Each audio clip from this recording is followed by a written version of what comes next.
तो तू अपन पति के दूसर ब्याह करवा दो। ये एगो रास्ता बा, तुहे अपन सौतन खुद लेके आवे के पड़ी। बोला ले आईबू? अगर ना ले आ सकेलू तो ये बेकार के नाटक करल बंद कर। लेकिन पहली पत्नी के घर में रहते हम अपन बेटी के वो घर में सौतन बना के ना भेजब। हमार किस्मत में माई बने के सुख नहीं के लिखल। हम अपन पति के परिवार के संतान ना दे सकेनी।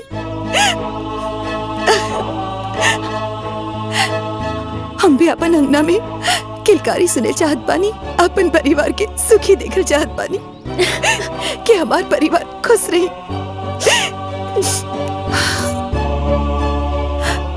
अंजलि, हम तुम्हारे आगे झोली फैलावता नहीं, हमार झोली खुशी से भर दे। अंजलि, हम अपन पति तो के शपथ बानी। चुटकी भर से नूरा लगावत माई, बिटिया के कलो मजबूर हो।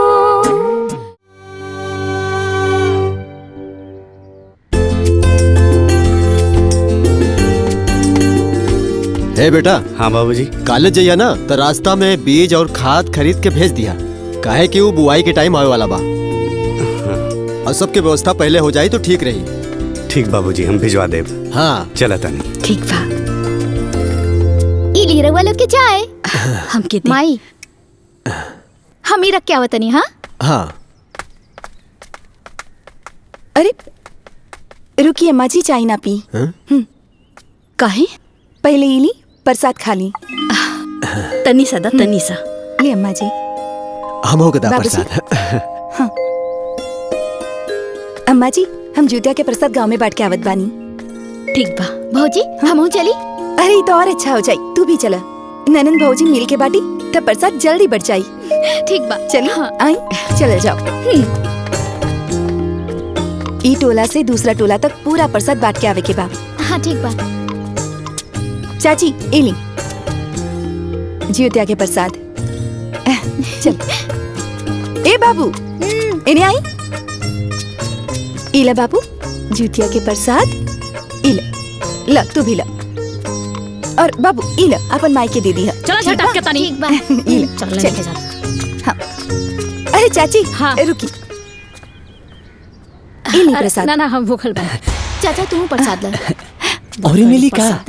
इतने में संतोष करी, अब जाने देवे के बा। अरे माई हे के कर प्रसाद। ओए तूनी के कितना बार मना कइले बनी नु कि बर बाजन के हाथ के दियल कुछ ना खे खाए के, लेकिन तोनी के मन बस ना। हाय आज के बाद से ई बझिनिया के हाथ के दियल कुछ खइबा नु त हमरा से बाउर केहू ना हो, मार के कतान क देम। बुझा गई? अरे भगवान ना करस कि कोनो ओझा गुनी से फुकवा के खिया दिनु त गेलहा जइबा लोगिन। भौजी और लोग के भी प्रसाद बांटे के बा, इनका बात पे ध्यान मत दा। चले पकलोल कहीं का। चल चल, अरे चल। अरे दीदी, हम ना अपना पतोह के गोद भराई करता नहीं, उहो पूरा धूमधाम से। रउआ समय से आ जाए। ए बहन, हम न कल जूतिया भूखल रहली हाँ, त आज न तबियत ठीक नहीं खे। हम एक काम करब, अपने पतोहिया के ना श्वेता के साथ भेज देब समय पे। अरे ना दीदी, बुरा ना माने। वो का है ना, हम अपन पतोहिया के गोद भराई करता नहीं। अब बड़ बुजुर्ग के कहल बा कि गोद भराई की रस्म में बांझिन औरत के साया ना पड़े के चाहिए दीदी।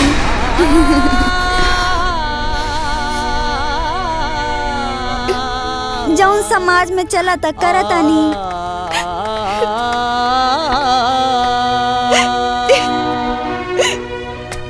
भौजी चुप हो जा भौजी, दूसरा के बात पे दुखी ना होए के चाहिए। दुनिया के सुन के चलबू ना जियल मुश्किल हो जाई।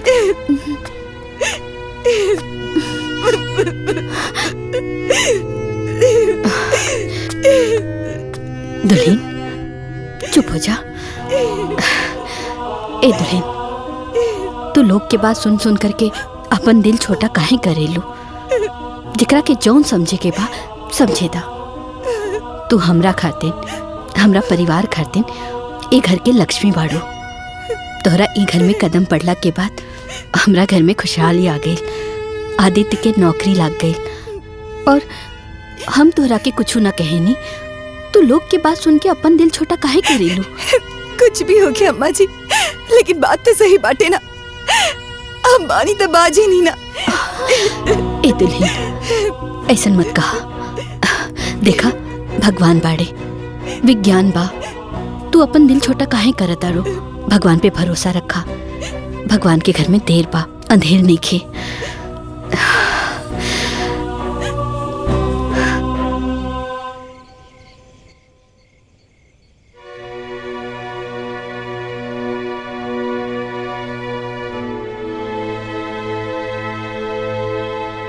बस एगो संतान सुख बिना सब सुख मिट्टी बराबर। अरे ई तो बाझिन बड़ी बाझिन।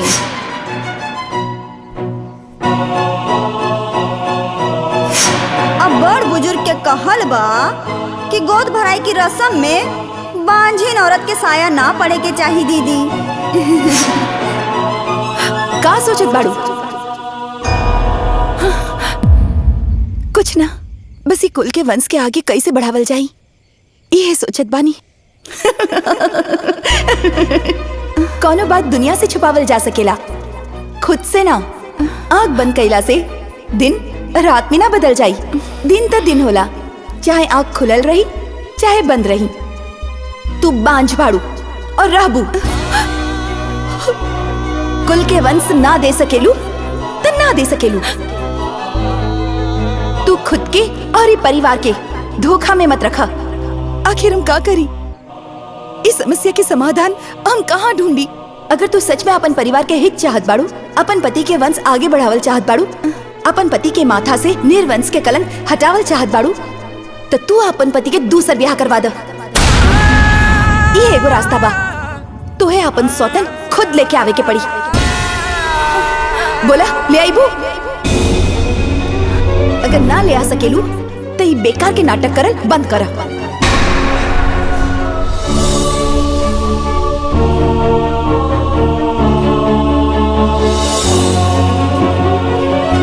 इली ब्लैक कॉफी। बाबूजी, ये आपकी जीरा पानी। माँ जी, ये आपकी दूध के चाय। हाँ। बाबूनी, ये तो है लेमन टी। बहू के सबके ख्याल रहेला। अरे तो भौजी के करबाड़ी हमार लाखों में एक बाड़ी हमार भौजी। रउआ लोग से हमके कुछ जरूरी बात करे के बा। हाँ तो बोला ना, ये मैं पूछे के का जरूरत बा? आप इनकर दूसर ब्याह करवा दी। बहू, ई का बोला तारू? हम ठीक कहा तानी बाबूजी। एक घर के खुशी बरकरार रखे खातिर, एक कुल के वंश आगे बढ़ावे खातिर इनकर दूसर ब्याह करवा दी ठीक रही। आप तो जानते बानी कि हम कभी मां न बन सके। पगला गेल बाड़ू? ई का ताड़ू? तारा के कितना बार बोलनी हो, अनाप शनाप मत बोलल करा। अरे वंश बढ़ावे खातिर बहुते उपाय बा, खाली दोसर ब्याह कईल जरूरी नहीं खे।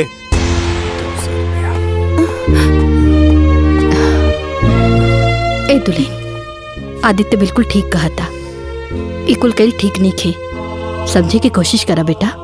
हाँ बहू, आदित्य के शादी करा के तू अपने हाथ से अपना पैर पे कुल्हाड़ी मारे चाहता रू? जब कुल्हाड़ी खानदान के जड़ पे पड़त होके, ओके अपन पैर पे मार लिया ली अच्छा होगी। इस समय पैर ना, खानदान बचावल जरूरी बा। अब का चाहता नहीं कि हमनी के बाद ही वंश में चिराग जलावे वाला केहू ना हो, ये वंश आगे ना बढ़े। आप सब लोग हमारी बात मानी, इनकर दूसर ब्याह करवा दी। ए में सबके भलाई बाटे, हमार भी और ये परिवार के भी। ए बेटा, एकर दूसर भी उपाय बा। एक काम करा, तू एगो लइका गोद लेला, तोहर गोद भी भर जाई और हमनी के वारिस भी मिल जाई। अम्मा जी, गोद लेला से वारिस तो मिल जाई, वंश ना।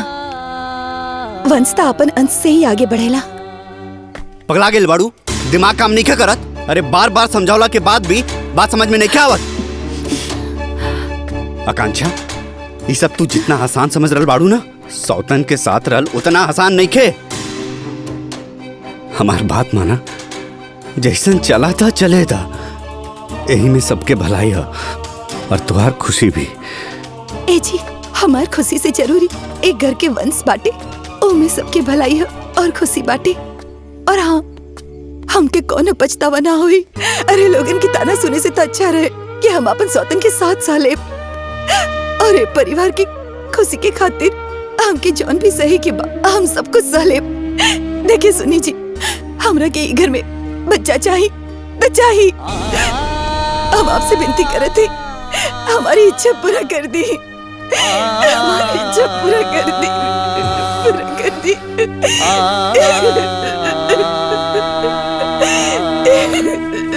आकांक्षा, ठीक बा, लेकिन हमारे एक बात सुन ला। हमरा बाद में कोनो टेंशन ना चाहिए। तू ओकरा के ज्यादा मानेला, हमरा के कम मानेला, ओकरा के ज्यादा प्यार करेला, प्यार बटता, ये सब हम कुछ ना सुने के चाहिए। बढ़िया से सोच ला, समझ ला, समय ले ला, तब फैसला लिया। हम खूब अच्छा से सोच ले बानी, हमरा कोनो शिकायत ना रही। ठीक बा, बाकी बाबूजी से पूछ लिया, वो जौन कहिए तौन हुई। उनकर फैसला ही आखिरी फैसला होगी।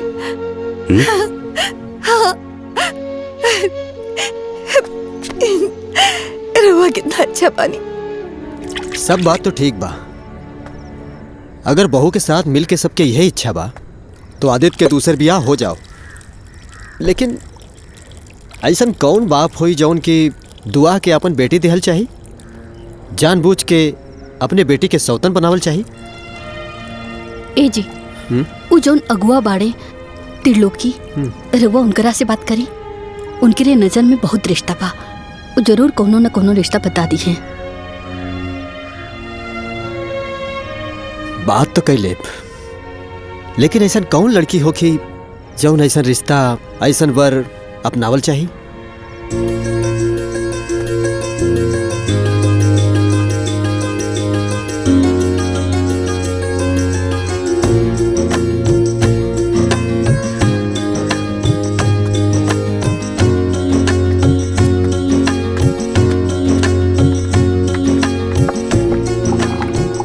रख दो। नमस्ते। नमस्ते। कहो। जा बेटा, तू अंदर जा।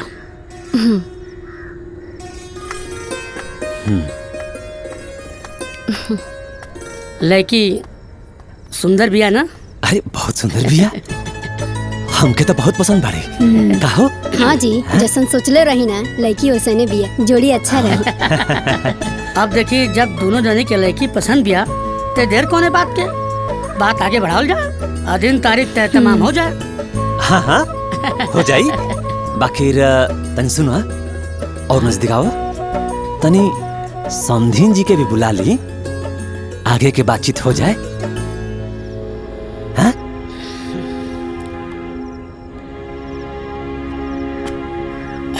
चली आई चली।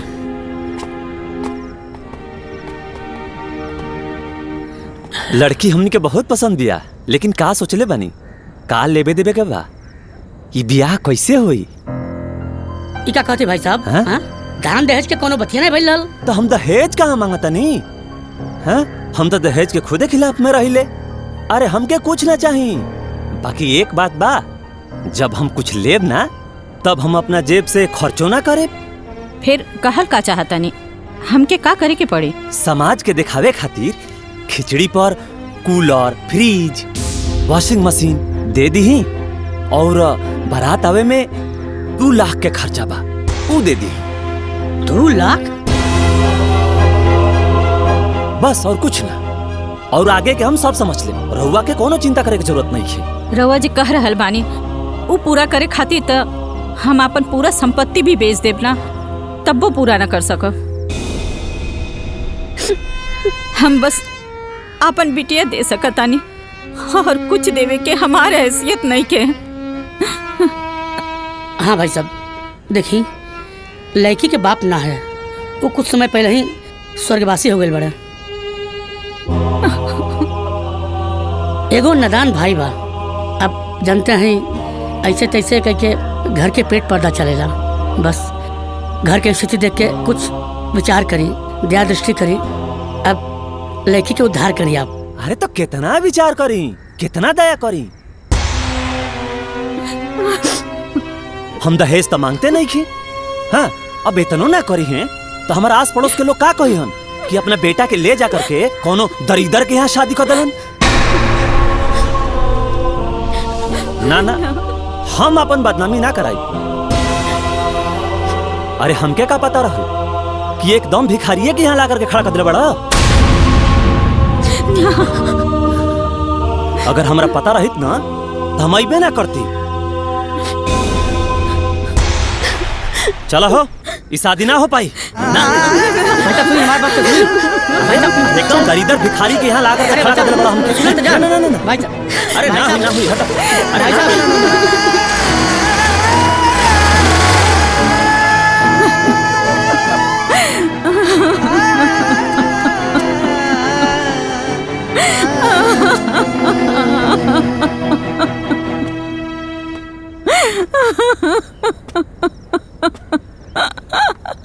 चुप हो जाइए जा, जन रोई, दूसरा लड़का दिखल जाइए।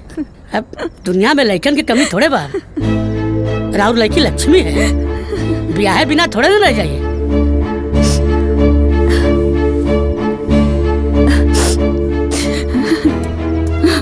हमार परेशानी सुने वाला केहू मिली तब ना कैसे हुई हमार बिटिया के ब्याह। माई, अरे माई, तू चुप हो जा, चुप हो जा माई, मत रो माई। हमके ब्याह नहीं के करेंगे माई, हम तोरा साथे रह माई। हम तोके छोड़ के कहीं ना जाए माई, कहीं ना जाए। हम और भाई मिलके तोहर सेवा करे जा माई। बेटी माँ बाप के सीना पे एगो बोझ हो के ली बिटिया। माँ बाप जाके भी वो बोझ जिंदगी भर ना ढो सकेली। अगर आज तार बाबूजी जिंदा रहते कहीं परेशानी ना हो। माई तू चिंता मत कर माई, सब ठीक हो जाए माई। हेलो हेलो, हाँ भाई साहब नमस्कार। त्रिलोकी भाई, कुबेर बोला तानी। अरे हम रउआ के खूब पहचानता नहीं, राउर नंबर सेव बा, तब मैंने नमस्कार बंदगी के लिए हैं। और बताइए कैसे याद के लिए हैं? सब ठीक ठाक बा ना? सब ठीक बा। तोहरा तो पता बाटे कि आदित्य के शादी के 8 बरस हो गई, अभी तक बाल बच्चा नहीं भइल। बहुत जगह दिखैनी, डॉक्टर साहब भी जवाब देते लन, तो हम सब सोचत आनी कि दूसर ब्याह कर दिया हो। राउर विचार तो ठीक बा, लेकिन राउर पहल की पतोही का होगी। अरे ये सब उन्हीं की इच्छा बा, उहे दबाव डलनी कि आदित्य के दूसर ब्याह कर दी। अच्छा अच्छा अच्छा, तब तो ठीक बा। रउआ कोनो सुंदर लड़की देखी? देखी कुबेर भाई साहब, लड़की तो मिल जाई, बाकी राउर हैसियत और घर परिवार के हिसाब से खोजल तनी मुश्किल बा। हमके सुंदर लड़की चाहिए, घर परिवार नहीं। कोनो संस्कारी लड़की ढूंढी जैसे हमार वंश आगे बढ़ सके। चुप हो जा माई। ये समझी राउर काम हो गए। फोन रखा था नहीं, राउर का हम जल्दी फोन करता नहीं। ठीक बा। कहल बा ना, भगवान के घर देर बा अंधेर नहीं। भगवान सबका दुख समझे न। अब देखिए, अब लड़की के भागी से रउआ इतना बढ़िया रिश्ता आ गइल बा, समझ ले जा आपके लड़की राज करी राज। घर दुआर, गाड़ी घोड़ा, नौकर चाकर, खेती बाड़ी सब गजा गज भरल बा। और तो और लड़का लेक्चरर है। और समझ ले जा कि दिया से लेके खोजले ऐसा लड़का ना मिली, वो बिना दहेज के, वो इकलौता लड़का। जब इतना हैसियत वाला बाड़न त हमने जैसन गरीब से रिश्ता काहे जोड़ियन? वो कहे ना कि लड़कवा के एगो बियाह पहले से भइल बा, लेकिन ओकरे एको बाल बच्चा नहीं खे बाड़ा, और ओकर पहलकी मेहरारू चाहतिया कि इनके दूसर बियाह हो जाए, ताकि घर के वंश आगे बढ़ सके। का दुआ बियाह? वो पहली पत्नी के घर में रहते, पत्नी घर छोड़ के चल गई रही, चाहे मर गई होती, चाहे तलाक हो गई रही, तब कोनो बात रही। लेकिन पहली पत्नी के घर में रहते हम अपन बेटी के वो घर में सौतन बना के ना भेजब। अब देखी, लड़की के कोनो परेशानी नहीं हुई, हम परिवार के अच्छे तरह से जानते हैं, बड़ा संस्कारिक परिवार है। कुछ भी होके हम ऐसा घर में अपन बेटी के बियाह ना करब। देखल जा, लड़की के जीवन के बारे में सोचल जा। ऐसा घर परिवार बड़ा नसीब से मिलेला। हम तो ये कहम ना, एक बार ठंडे दिमाग से सोच लेवल जा और परिवार से मिल लेवल जा। ओकरे बाद जौन भी आपके विचार हुई तुम कल जाई। देखा बेटी, हम तहार सब बात मानतानी। हम मानतानी कि घर द्वार धन दौलत के कोनो कमी ना होगी, ओकरा उ घर में सब सुख सुविधा मिले। बाकी लड़का में तो धाक बाना।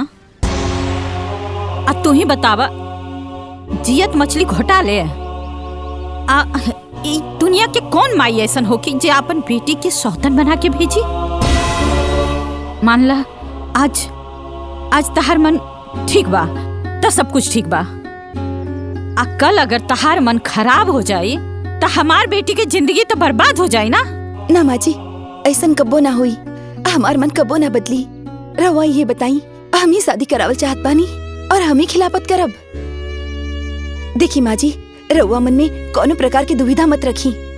बस रउआ ये सोची, हमरा और बड़ बेटी बानी और अंजलि हमार छोट बहन। माँ जी, हम अंजलि के आपन सौतीन ना, आपन बहन बना के रखब और हम अंजलि के कबो कोनो तकलीफ ना होके देब। वो हमेशा खुश रहिए माँ जी। जेकरा तोहरा जैसन बेटी होके ओकरा कौन बात के चिंता बा। हम जानत आनी कि अंजलि के वहाँ कोनो तकलीफ ना होगी। बाकी हम मजबूर बानी, हम ओकर माई बानी ना। हम ये फैसला ना ले सकब। अगर अंजलि के मंजूर होके तो हम तैयार बानी। उनकरा से पूछला। ठीक बा।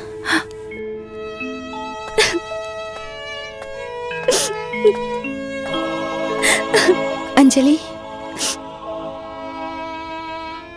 हम तो से कुछ मांगे आयल बानी, दे सकेलू हमरा के? हम ऐसन काहे कहतनी? रउआ बड़ बानी, बोली। अंजलि, तू तो जानत बाड़ू कि हम माँ न बन सकेली। हमार किस्मत में माई बने के सुख नहीं के लिखल। हम अपन पति के परिवार के संतान ना दे सकेनी।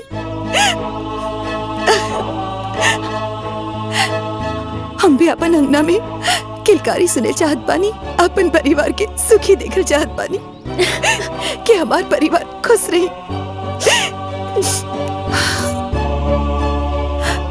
अंजलि, हम तो आगे झोली फैलावता नहीं, हमार झोली खुशी से भर दे। अंजलि, हम अपन पति तो के शपथ बानी, हम तो के सौतन बना के ना, अपन बहन बना के रखब। कब तोहरा के कोनो तकलीफ ना होके देब।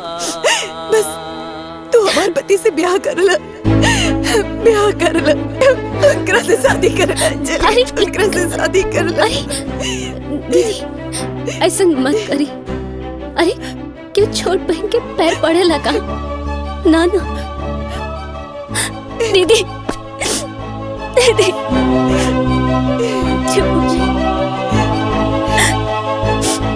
दीदी, हम ब्याह करे खातिर तैयार बानी। अंजलि, भगवान करे हमार सारा खुशी हमार बहन के दे दे। हमार तो भाग्य खुल गई। आज हमके दो गो बेटी मिल गई। हाँ माई, हमरा के दो माई मिल गई नी। अंजलि, हाँ, अब तो तैयार हो जा, हम छेका के तैयारी करत पानी। माई,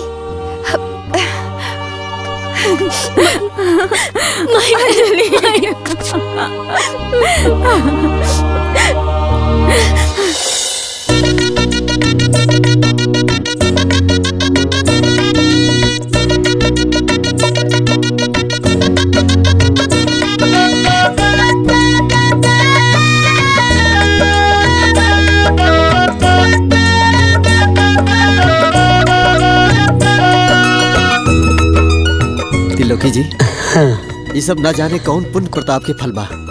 कि हमरा के आज देवी जैसन दो को बहू मिल गई। कुबेर जी, सब ऊपर वाले के आशीर्वाद और कृपा है।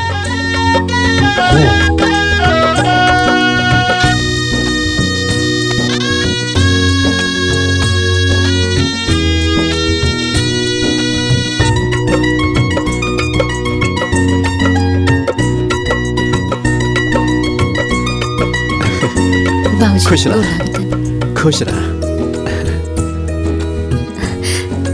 अम्मा जी गोड़ लागत है। खुश रहा।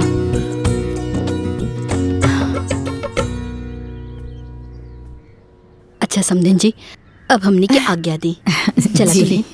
ना माँ जी, आप लोग जाई, हम यही जा रहा। एजा का करबो? माँ जी, ये हमार मायका बा और हम ही घर के बड़ बेटी बानी। हमार छोट बहन के ब्याह पड़ल बा, हम तैयारी ना करब तो के करी बताई। और भाई हमार बहुत छोट बा, माई अकेले पड़ जाई। सारा तैयारी हमरे करे के बा माँ जी, यही से हम यही से रुकब। ठीक बा भौजी। हाँ? आप अपने बहन की शादी की तैयारी करी और हम अपने भैया के शादी की तैयारी करे जाता नहीं। देखल जाई कि एकर शादी की तैयारी अच्छा हुई। और हाँ, बरतियन के स्वागत में कोनो कमी ना होके के चाहिए। ठीक बा, सारा स्वागत अच्छे से हो जाई। लेकिन एक बात, सारा बाराती ढंग के लेके आई है, नहीं तो दूसरा ढंग से व्यवस्था हो जाए। बतावा हो, वो कैसन महतारी बिया जौन अपना बेटी के जानबूझ के कुआं में ढकेलतिया। अरे ओकर करेज हकी पथ आए, ओकरा अपना बेटिया पर तरसो नहीं खेयावत। हाँ बहन, ठीके कहा तारू। आज ले हमू कबो न सुनली कि कोनो मतारी अपने से अपन बेटी के सौतन बना के भेजली होकी। उहे तो। अरे का भइल? बाप रे, अरे का भइल? कौन नतिया के बेटा चला के मरलस रे। ए भौजी, हमार गुल्ली आई है का? अच्छा, तो ई तोहरे करम कांड रहला। आए कौनो ना कौनो बहाना बना के मेहरी सन के गोल में घुसबा जरूर, उह झुम्मर पारे खातिर। अरे भौजी, हम ढोलू गुल्ली खेलत रहनी, आ गई है वही ले आईनी। ए ढोलू, तू जा खेलत रहा, हम आवत हई। का बात होता भौजी? गांव के कुल औरत तोर भौजी लागेला का? हाँ, जे सबके निहारत रहेला। अरे भौजी, सब लगी है काकी तक के करी और ये ताकी।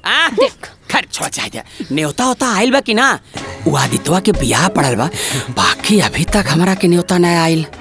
हमारा के न्योता आइल बाटे, मिठाई खाए में खूब मजा आई। हमहू जाई बारात। लालो सुन लो इनकर खैले में राजबा। इ तो उहे कहावत हो गई, मेहरी मारे खुशबाड़ी। ठीक कहा तारू भौजी, जय बराते ये अल्लूगा धोतन भौजी के। चुप करी। निकली यहाँ से, फालतू बात ना हमरा घरे जाई। कहीं डरात हो, गुल्ली आपन ले थई। गुल्ली ले पे।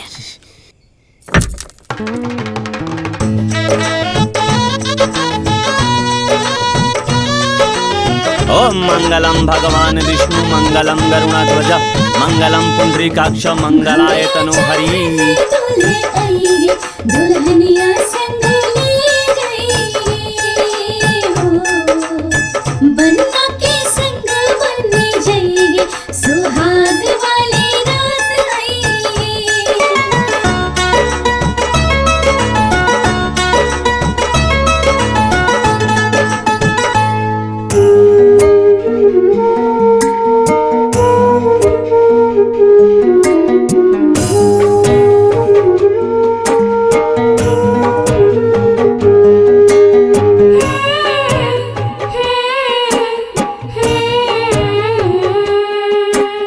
चुटकी भर से नूरा लगावत माई, बिटिया के कलू मजबूर हो।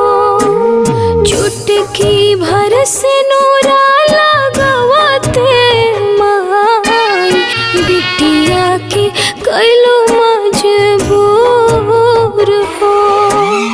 कोसल चिरैया के खोतावा छोड़ा के करतारू अखिया से दूर हो, करतारू अखिया से दूर हो।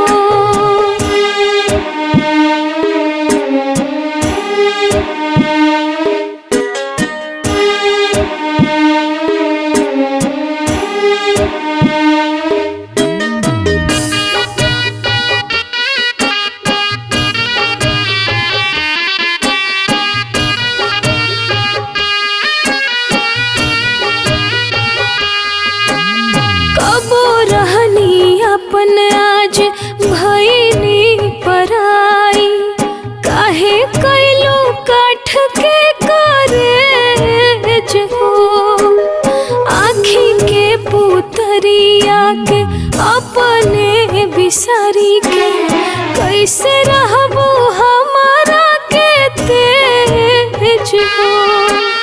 हथवा छोड़ा के हाथ दूसरा के दिहालू दे के सिन्होरा में से नूर हो। उसल चिरैया के खोतवा छोड़ा के करतारू अखिया से दूर हो। करतारू अखिया से दूर हो।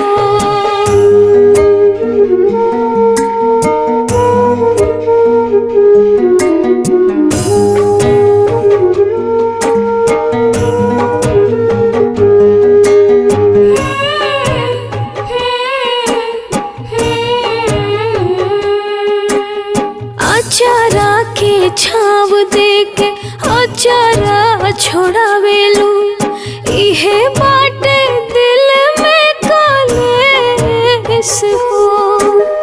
जवान आंगनवा में बीतल लड़ी कैया उहे आंगन होता परदेस हो। बाछी लेखा पगाहा दोसर के थमावेलू कैनी हम कवन कसूर हो। उसल चिरैया के खोतवा छोड़ा के करतारू अखिया से दूर हो। करतारू अखिया से दूर।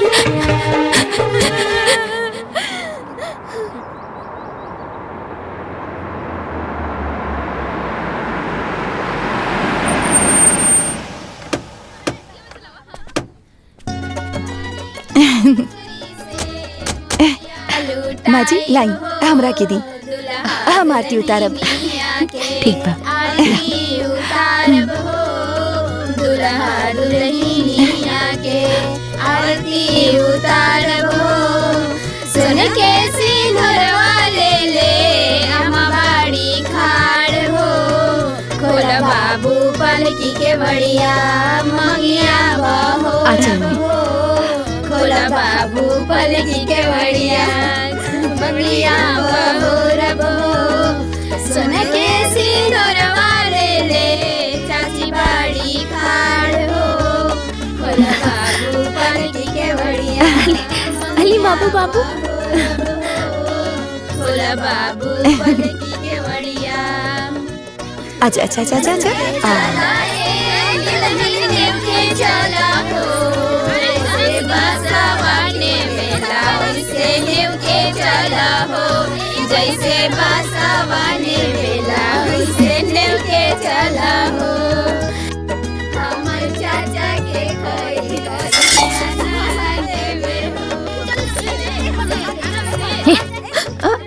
का मार जे अगर आइल बाड़ू बुझाता कि ऐसन बियाह देखलो ही नहीं खो। अरे बहन परिवार होखे तो ऐसन देखा कितना खुशी खुशी सारा विधि विधान करतिया और तो और सौतीन के आरती उतारतिया। 4 दिन के चांदनी फिर काली रात देख ली है।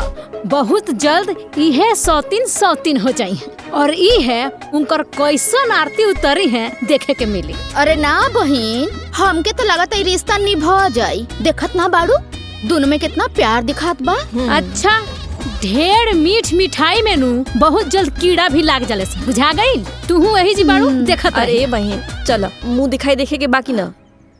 अरे हाँ चलो जरा हम तो देखी बड़को कौन हुर के परी उतार के लेके आइल बाड़ी। चलो चलो चलो खाई। ए बहन अब मुंह मीठा तो करा देलू तनी अब दुल्हन के मुंह दिखा दे तू। ए श्वेता हाँ माई जा अपने भौजाई के लिए आवा।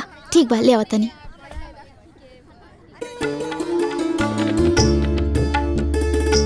ए माई बड़की भौजी तो आगे ली छोटकी भौजी के लेके।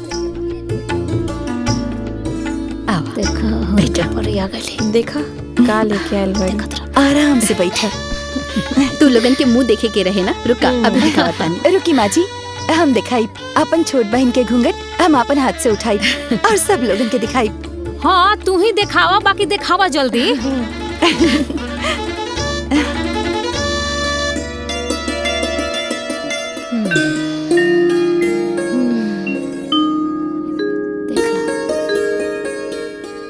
कैसन बाड़ी? हाँ भाई, लाखों में एक बाड़ी। आखिर बहन के कर बाड़ी, हमार बाड़ी। दुल्हन अपन हाथ आगे करा। इला हमरा तरफ से नेक, खुश रहा।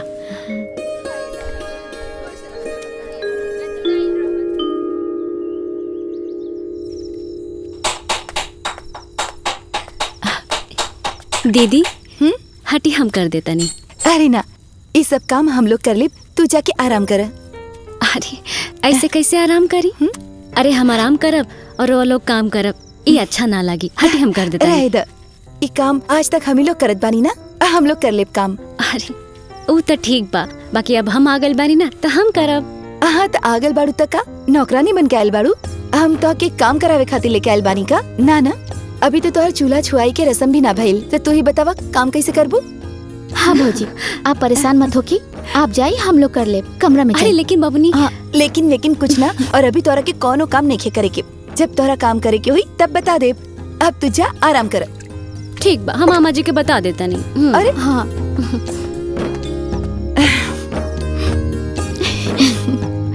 आमा जी देखी ना, दीदी हमके कुछ नहीं करे दे।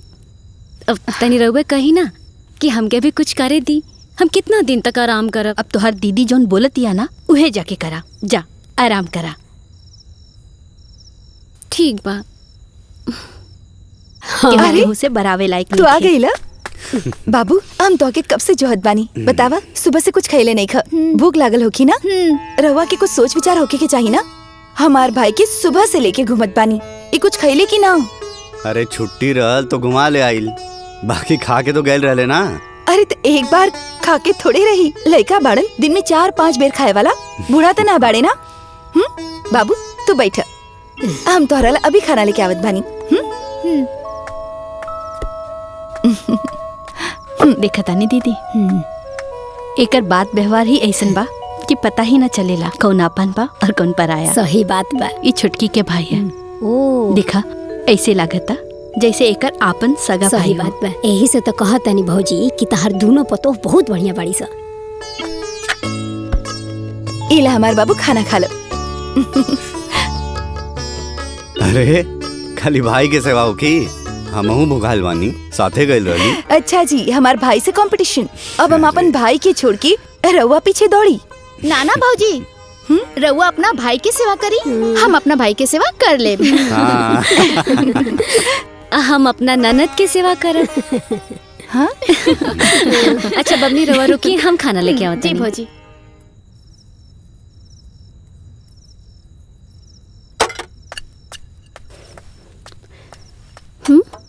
हाय देखा दीदी के दिन भर काम करत रहनी। दीदी दी हम धो देता नहीं। अरे ना ना, हम धो ले, तू बैठ। अरे रवा अकेले कितना काम करब, थक जाए, हटी हम कर देता नहीं। अरे हम बूढ़ हो गए बानी का जी बर्तन धोए में थक जाए? अरे दीदी ऐसा कोनो बात नहीं है, छोट बहन के रहते हुए बड़ बहन घर में काम करी, ये अच्छा नानू लगी? क्यों देखी तो का कही, हम धो देता नहीं। ठीक बा करी है, लेकिन अभी ना, अभी तोहर काम धंधा करे के दिन नहीं खे, अभी तो तोहर हाथ के मेहंदी भी नहीं खे छुटल, और हम तोहरा से काम कराई, अगर लोग बाग देखी तो हमरा से का कहिए? कही तो कही, हम धो देत बानी। अरे रहे तो तू। भौजी इली राउर माई के फोन बा। माई के फोन? हाँ लावद। हाँ माई प्रणाम। खुश रहा बाबू, खुश रहा। कैसन बाड़ू बेटी? माँ जी यहाँ पे सब केहू ठीक बा। हमार छोटकी बेटी कैसन बाड़ी? तार छोटकी बिटिया भी एकदम ठीक बाड़ी। अच्छा तनी हमरा छोटकी बेटी से बात करावा ना। छुटकी माई के फोन है। माई हमरा से बतिया के घर। हाँ इला। हेलो प्रणाम माई। खुश रहा बेटी, खुश रहा। दूधो नहा पूतो फला। आ बेटी तोहनी दोनों लोगन के आवे के बाद जन्माष्टमी में। अच्छा अब माई हमने के जन्माष्टमी में बुलाओ तारी। हाँ कह दी। हाँ अच्छा माई ठीक बा, हमने के जरूर आइब सन। ठीक बा प्रणाम। ठीक बा, खुश रहा बेटी। अरे अम्मा जी माई के फोन आयल रहे, हमनी के जन्माष्टमी में बोलावत बाड़ी। ठीक बा, चल जाइया। ठीक बा अम्मा जी, आप दोनों चल जाइब। ठीक बा दीदी। अरे ई कहा माई, रहे दा ना। बेटी पहिर ला, ई माई के आशीर्वाद न होला। अरे माई, छुटकी के हार और हमसे भी ज्यादा पैसा देले बाड़ू, हमके कम काहे देलू? बेटी तू बड़ नु बाड़ू, आई छोट बेटी नु हिया। आ सही छोट के तनिका ज्यादा मान जान होवेला ना। हमरा बेटी के पहला विदाई बा, धूमधाम से होवे के चाहिए ना। हाँ। माई तू कितना अच्छा बाड़ू माई, हमके तो तारा में और हमरा माई में कोनो फर्के ना बुझाइल है। माई हमके तोहार बहुत याद आई माई। बेटी हमरो बड़ी याद आई, आ जब भी तोरा ई माई के याद आवे ना, चल आई है बेटी अपना माई के यहाँ। बोला ना आई बुनू। हाँ माई जरूर आई। सुना बेटी, हमरा बेटी के ध्यान रखी है, कौनो तरह के तकलीफ ना पहुँचे। बोला। ठीक बा माई, हम अपन छुटकी के बहुत अच्छा से ख्याल रखब। अच्छा माई, गोड़ लगा। खुश रहा बाबू, खुश रहा हमार बाबू लोग।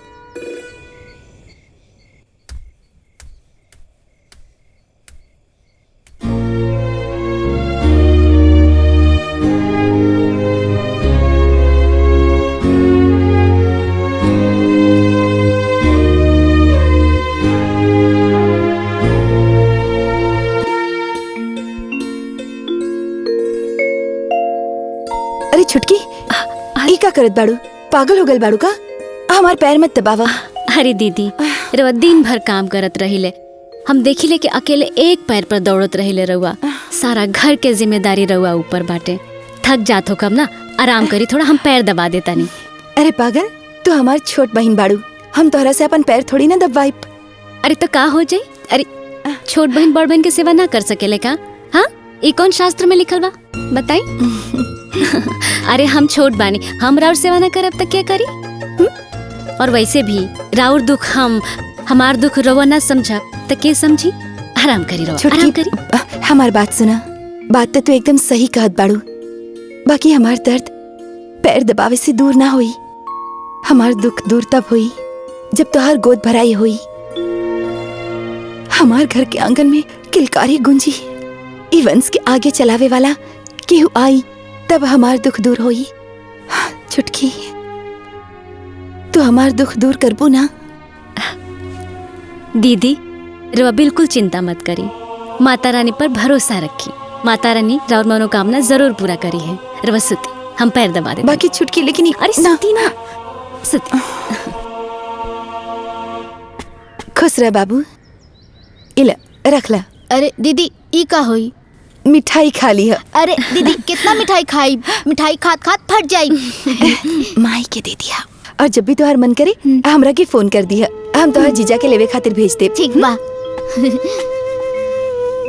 खुश रह, माई के ध्यान रखिया। ठीक बा दीदी।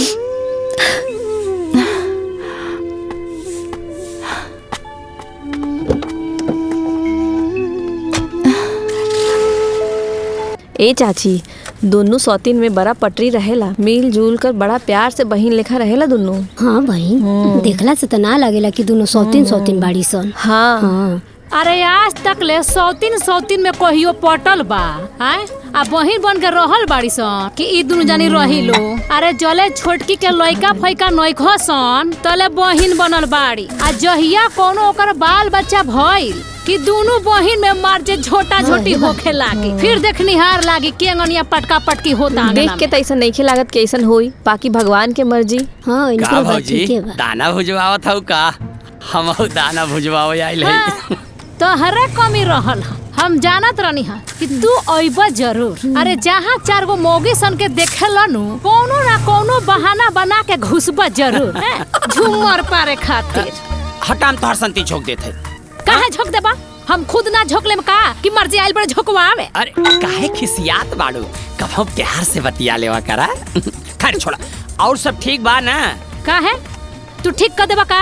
ठीक ना रही तो ए चाची दी हमर चना दी। जब देखत पीछे पड़ रहला बियाह हो बा तबो दूसरा का मेरे घर खखुआई रहला कैसा नहीं मरद पाए। ए मट्टू लावा हम भुज दी।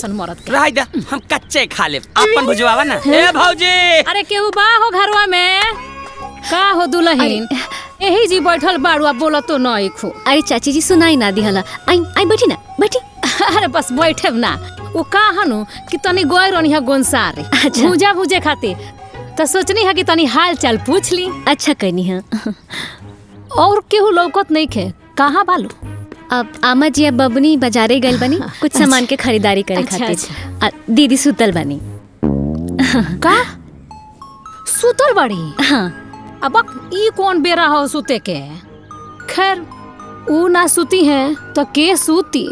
घर के सारा जाल पत्थर तारा ऊपर डाल के खुद आराम फरमावत तारी। अरे ना चाची जी ऐसा कोनो बात नहीं है। दीदी हमके बहुते मानेली बहुते प्यार करेली। अरे तो हम कहाँ कहतानी कि ना मानेली? हम कहाँ कहतानी हो? बाकी ये दुल्हन हाँ? एगो बात कही। हाँ कही ना। देखा तू नु बड़ा नादान बाड़ू ना समझ बाड़ू। अरे दुनियादारी के बारे में तारा कुछ मालूम नहीं खे। हाथी के दांत देखावे के कुछ और होला आ चबावे के कुछ और होला। हाँ बुझा गई? अब तनी मीठ मीठ बतिया देत होई है। तू बिना तेल के फुलौरी खानी मार जे फुला जात होकबू आ टप टप काम करत होकबू और एकदम महारानी खानी ठाट बाट में आराम फरमावत हुई है। खैर तू अपन नु ध्यान रखी है। चाची जी का बात हो रहल बा हमरो के बताई। हे बड़को कुछ ना हम नु बिल्कुल तोहरे बारे में बतियावत रहनी हम। बाप रे बाप कतना सुंदर बाड़ू हो एकदम गौ जैसन। इला चना का भुजा खा भुजा के लेके आई बनी। हम ना खाई रवा खा लेब। ठीक बा तू दूर जानी बतियावा लो हम जाता नहीं काहे से कि चिंटुआ के पापा इंतजार करत हो। 2 घंटा हो गइल निकल बतिया। ठीक बा चाची जी फेरू आइब। हाँ हाँ आइब। ई चाची मंत्रा बाड़ी वनवास करावे में देर ना लागी। सही कहानी है दीदी हमके भी 1 नंबर के मंथरे लगली है। ए श्वेता हाँ? एक काम कर 1 दौरा गेहूं और ले आओ। माई काहे खातिर इतना में हो जाई। अरे कितना अस्कताली रे ससुराल जीबी तो का करबे जो ले आओ। ठीक बा।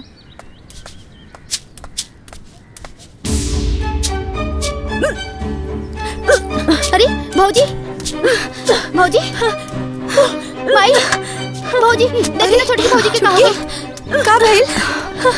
छुटकी का भइल? माई का हो गई? ए बड़की डॉक्टर के बुलाओ तो डॉक्टर के फोन लगाओ। छुटकी सब ठीक हो जाई। जा बबनी अपन भाई के बुलाई वो डॉक्टर के बुलाई है। ना दीदी घबराए की कोनो बात नहीं है।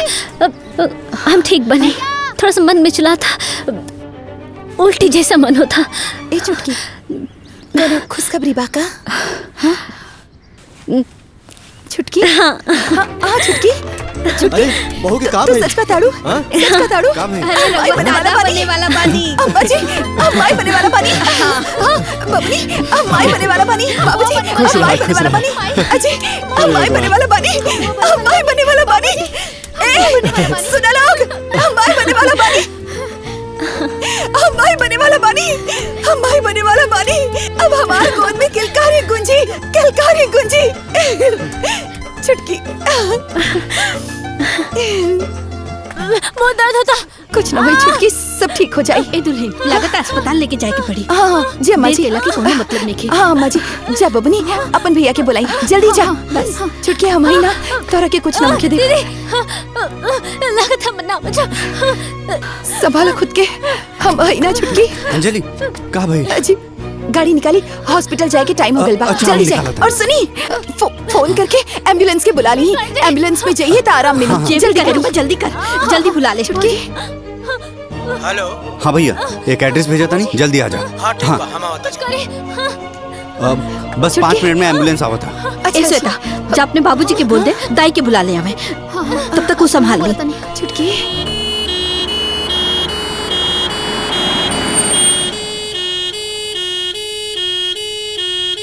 का भाई स्टार्ट करो। जी अभी तक ना आई। एम्बुलेंस कहाँ तक पहुँचल बा? जरा फोन करके पूछी ना। रुका, हम फोन करा था। हम जी बर्दाश्त नहीं होगा। अरे भैया कहाँ रह गईला? हम आपके घर के सामने आ गए बानी, लेकिन का करी, गाड़ी बंद हो गई भी, स्टार्टे नहीं की हो। गाड़ी में कोनो दिक्कत हो गई बा। जल्दी करो। एम्बुलेंस आ जाए। आई जल्दी आई ना अम्मा जी। देखिए सब ठीक हो जाए। आई देखिए ना। तनी घबराई मत, परेशान मत होके। जाए दूध में घी डाल के ले ठीक। और इनका के कमरा में लेके चली, ना तो परेशानी हो जाए। भिजवाओ तानी। छुटकी अंदर आराम से। आराम से।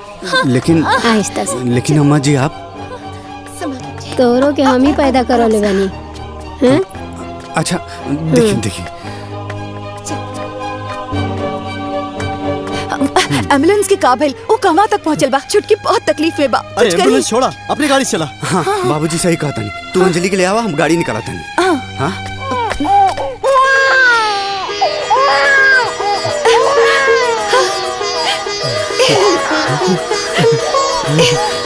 भाभी भाभी हम बुआ बन गई नहीं। भैया आप पापा बन गई नहीं। बाबूजी रघुआ दादाजी बन गई नहीं। हम बुआ बन गई। माई हमारी इच्छा पूरा कर देनी। बाबूजी चल अपन बैठवा के देख ला। चला चला जा बेटा। बाबूजी आवा आवा आवा। हम तो बाजिन बानी, शहर में हमार गैल ठीक ना होई, कहीं कोनो अपसगुन ना हो जाए। आकांक्षा का भाई? ए दुल्हन चला अपने लड़का के देखला। चला ना अम्मा जी हम ना जाए, हमार गैल ठीक ना होखी। हम ए दुल्हन तू तो समझदार बाड़ू, फिर झूठ मूठ के ढकोसला पे काहे पड़ा तारू? चला ना। ना अम्मा जी हम माई बानी, अपन बच्चा के अहित ना कर सकेनी। हम छठियार के बाद आप लाल के देखब। 6 दिन की दूरी हम सह लेब, तब तक आप संभाली। ठीक बा। ए भौजी भौजी भौजी तो बिचवा में किस खंभा खड़ा के हैं भौजी। ए भौजी भौजी ए भौजी। अरे कितना सुध गईलू भौजी। ए भौजी भौजी घोड़ा बेच के सुत्ता के का भौजी भौजी चिल्लाता रह। आय दिनवा में तो चैन से सुते ना देला, अब का रतियों में चैन से ना सुते देबा? अरे हाफत का बड़ा लौकत नहीं खे हे जी सुतल बानी हम। अरे तू बहरे सुतल बाड़ू? अरे देश के कटहा कुकुर दुआरे दुआरे घूमत बाड़े, काट ले ते तक के सुई घुसवबू। इनका कावे तई कह दे होई के। खैर छोड़, जौने बात ऐसन बतिये रहल कि रहल न गइल कि पहले भौजी के बता दी। वो आदित्वा के बेटा भइल। अरे ओकर बेटा भइल बा त का ओकर नार काटे जाई हम? अरे भौजी खिसियात काहे बाड़ू? अरे सोचा जौन प्लान कैल गेल रहे इस सब के वंश ना चली त दुआर खेत क्यारी सब अपन हो जाई। ई सब सपना पे पानी फिर गइल ना। हाँ हो ई तो तू बिल्कुल सही कहता रह। चला मिठाई खाए के तो मिली ना। हैं? हैं? मिठाई खाए के मिली? अरे जाए बौराहा, जब बतिया खोपड़िया में समझ में ना आवेला तो जरूरी में पिछुआ में बतियावल। ए जइया जब देखा ताड़े के देवर भौजाई बात करत ताड़े तो बीच में दाल भात मूसर चंद बनत जरूरी बा। हां ए भौजी एक दिन एकरा ने फरसाइया में भर त करे रे मिठाई। सुत पकड़ के लइका।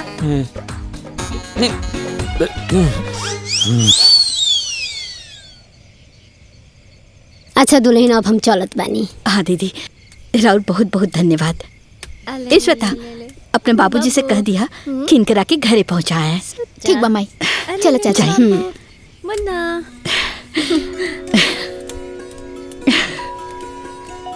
अरे हमर लाल। अम्मा जी। हाँ दीदी कहाँ बानी?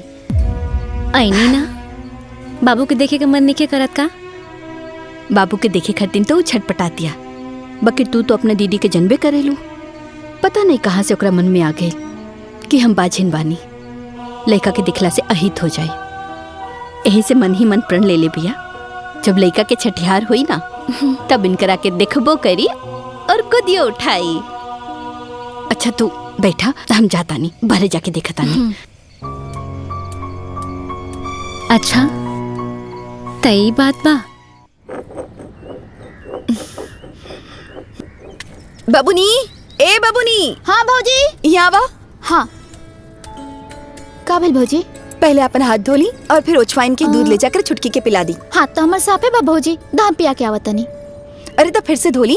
एक बात समझ ल, इस समय में साफ सफाई के ध्यान ज्यादा रखे के पड़ेला। ठीक बा भौजी।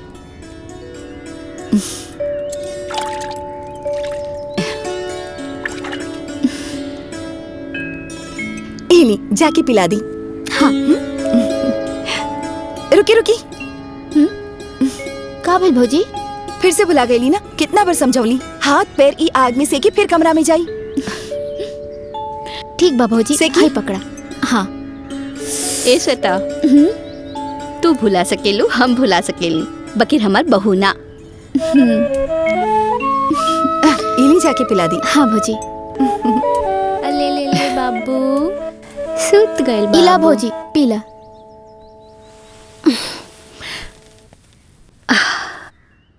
अरे बबनी, अभी हमार मन नहीं खे करत, रख दी, हम बाद में पी ले। हम भौजी रखे के ना बाटे, पिए के पड़ी। अरे अरे हमार मन नहीं खे करत, रहुआ पी जाई। ठीक बा, हम बड़की भौजी के बता देत बानी। अरे ना ना ना दीदी, दी हम पी जाता नहीं। हाँ हमारा अच्छी भौजी ना। ना तो दीदी हमके अलगे सुनावे लगे हैं। हाँ।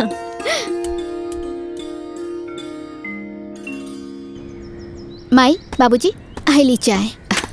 हाँ इली। अरे बेटा आदित्य। हाँ बाबूजी। कल छठी पुजाई बाटे, तो सब रिश्तेदार के फोन कर देले बाड़ा ना? हाँ बाबूजी, हम सबके फोन कर देले बानी। अरे हम तो भुलाइए गइल रहनी है। देखना इना पूजा के सामान की लिस्ट है, आज समय ना ध्यान से ले ले आई है, भुलाइए मत। हाँ माही तू चिंता मत करा, हम सब ले आई, कुछ ना भुलाई। ठीक बाबू चला तनी। हाँ। आई ना बाबूजी। माई देखा भैया आ गई ले।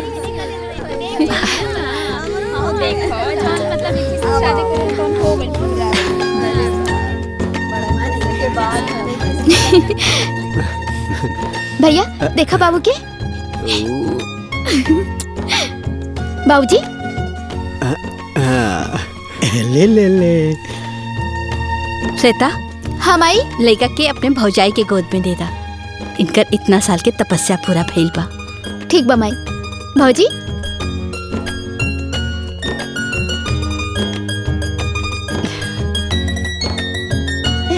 रुकी।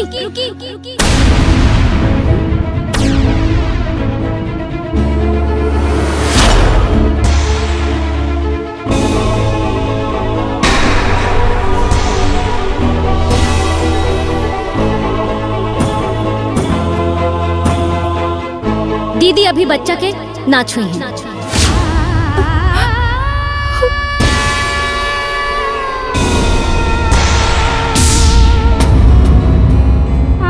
पहले फैसला हो जाएगी।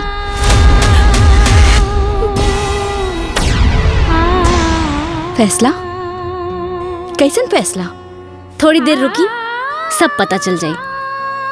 सुनी जी, तनी देखी तो वकील साहब कहाँ तक पहुँचल बानी।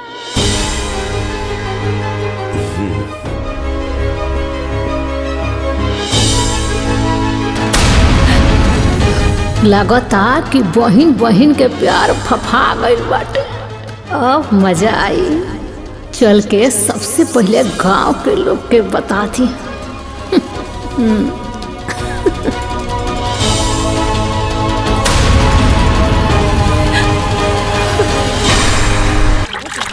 अरे चाची जी, रोआ अभी जाता निका। छठियार होता। अरे छठियार तो हो गई, लेकिन मामला अभी चालू हो गई। का हो गई? अरे रोआ लोगिन चल के देखी लोगिन, तले हम और लोग के बुला के लेके आवत नहीं। हाँ, चल चल। अरे भौजे बहुत खुश बाड़ू, का बात बा? अरे रोआ मालूम नहीं है का? ना भौजी, तोहर कसम हमका कुछ ना पता बा, सच्ची। ला ई तो उहे बात हो गई, पूरा गांव जर गईल। अब पुअरा कहे कि लाता में से बदबू आवता। अरे कुबेर चाचा के छोटकी पतोहिया बड़की पतोहिया के लइकवा देवे से मना कर दलस और तो और चोहू नहीं खे दे। बताओ लइका होते ही बदल गइल। सच्ची भौजी? हाँ और तो और पता ना का ऐसला फैसला करे के कहत लसिया। वकील बुलौले बिया, लागता अब घरवा में बंटवारा हो। अरे भौजी एक नंबर के समाचार सुनौले बाड़ू, सुन के हमार करेजा जुड़ा गइल। हम मजा आ गइल भौजी। देखा सही कहा, साउथिन होला, उ कभू बहिन ना हो सकेला। अरे चलो चलो तमाशा देखल जा। चलो हे भौजी तू जा, नया समाचार सुना। हम जाता नहीं तोहर मुंह मीठा करावे खातिर मिठाई लेके आवता। जा जा जा ठीक बा, तनी ध्यान से सुनिया। 2 किलो ले जा। देखा जैसा आपने बोला था वैसा ही पेपर मैंने बना दिया है और रजिस्टर भी करा दिया है। ये लीजिए, खुद पढ़ लीजिए।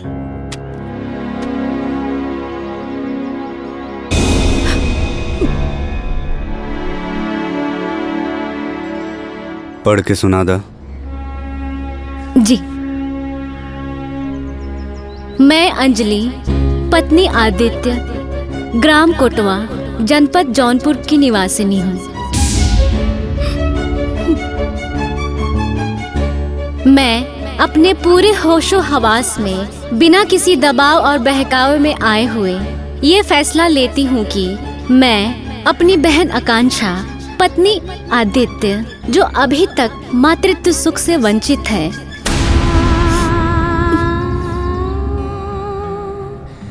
जो भविष्य में कभी मां नहीं बन सकती, जिनकी संतान प्राप्ति की लालसा पूरी नहीं हो सकती,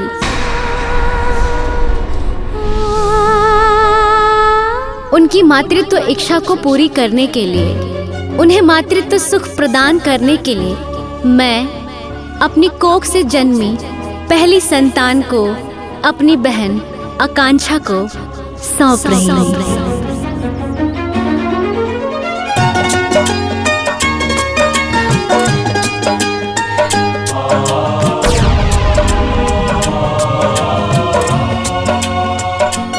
आज और अभी से मेरे इस बच्चे पर मेरी बहन आकांक्षा का पूरा अधिकार होगा। आज से इस बच्चे पर मेरा कोई अधिकार नहीं होगा।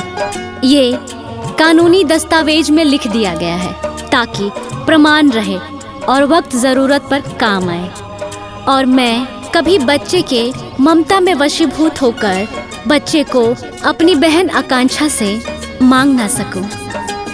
अपनी ममता के मोह में आकर अपनी बहन आकांक्षा को कभी ठेस ना पहुंचा सकूं।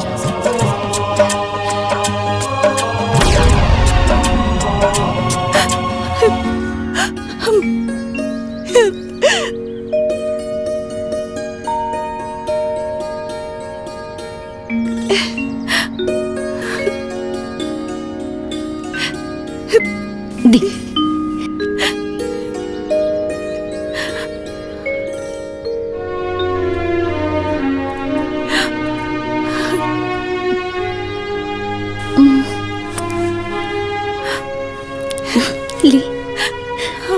ली अपना बाबू के।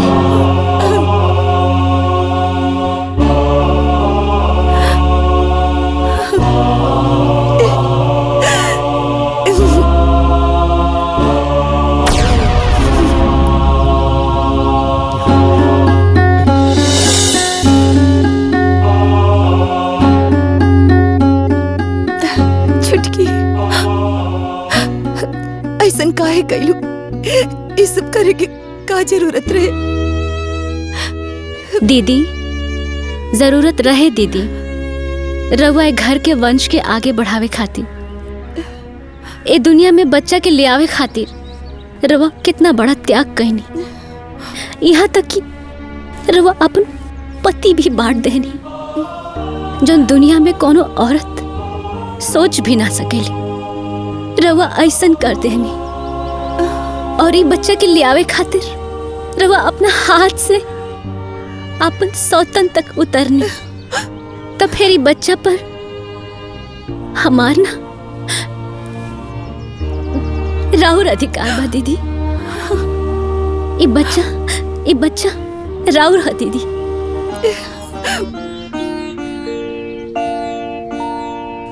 अंजलि, हम बहुत भाग्यशाली बानी जे हमरा तहरा जैसन पत्नी मिलल।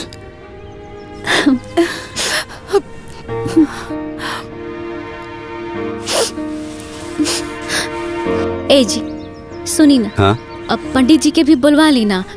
अब पुत्रदान करे खातिर भी कर्मठ करा लिहल जाओ। काहे से कि धर्म के हिसाब से भी हम चाहतानी कि ई बच्चा दीदी के हो जा।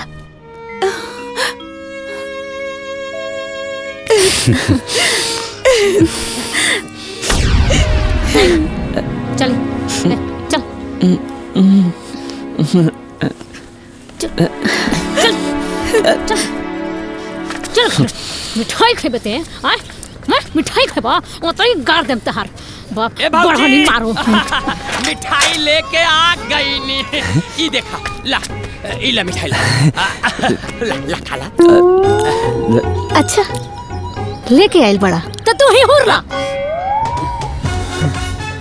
अचानक ही मिजाज कैसे बदल गया? कहाँ हो गई भौजी? अरे का बताई, सब गुड़ गोबर हो गए। कैसे? अरे हम जितना सोचले रहनी हाँ सब उल्टा हो गई। हाउ छोटकी आपन लइका बड़की के गोद दे दलस, उहो हमेशा हमेशा खातिर। हाँ ये कैसन हो गए? 150 रुपया उधारी करके ये मिठाई लेके आई। घबरा जिन भौजी, बालू के घर कई दिन एक न एक दिन ठहबे करी। तू गुस्सा तो ला मिठाई खा ला। अरे हमरा नहीं खाए के। खा ला भौजी, जवन तू चाहत बड़ू वही होई।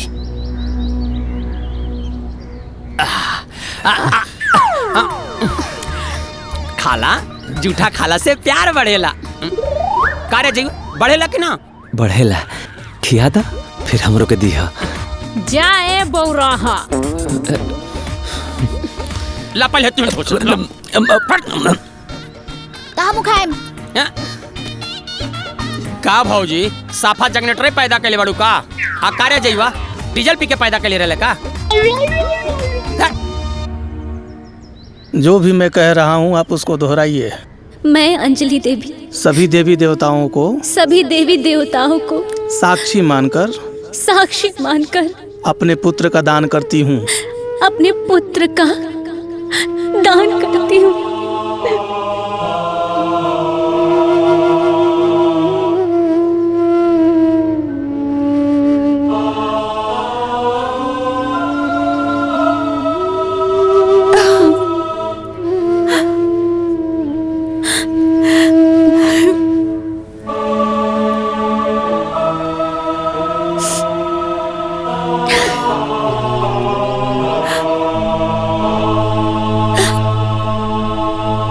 श्वेता हमाई लाओ बाबू के दे तनी मालिश करनी। ठीक बा बाबू। अरे हमार बाबू। ए दुल्हन, बाबू के मालिश वाला तेल ले आवा जो निकरे नानी के घर से आइल बा।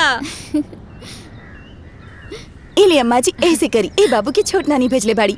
ना अम्मा जी ऐसे मालिश करी, ई बाबू के बड़की नानी भेजले बाड़ी। ना अम्मा जी छोट नानी के तेल से मालिश होगी। ना अम्मा जी ऐसे मालिश होई, ई बाबू के बड़की नानी भेजले बाड़ी। छोटकी नानी के तेल से मालिश होगी। बड़की नानी से होई। छोटकी नानी बड़की नानी के तेल से छोटकी नानी बड़की नानी के तेल से छोटकी नानी के तेल से मालिश होगी। ना अम्मा जी हम तू दोनों लोगन के झगड़ा अभी खत्म कर देता नहीं। लाओ दे दा, तू दा। बड़की नानी के तेल, ई छोटकी नानी के तेल, दोनों तेल मिल गई। अब ये से मालिश हुई। अम्मा जी छोटकी ये मत रखा। अरे आराम से आराम से जाई, लेके जल्दी से लेके जाई।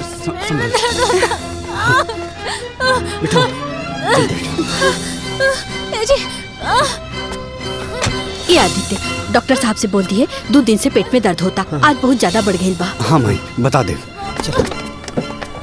मम्मी छोटी माँ के का भइल बा?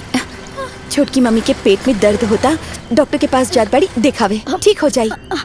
हमो जाए के बा, हमो जाए। ना ना बेटा अभी आ जाइए। तू यही जे रुका।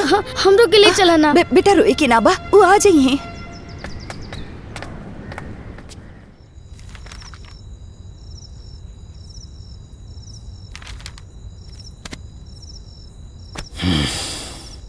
देखिए, अब ये कभी माँ नहीं बन सकती।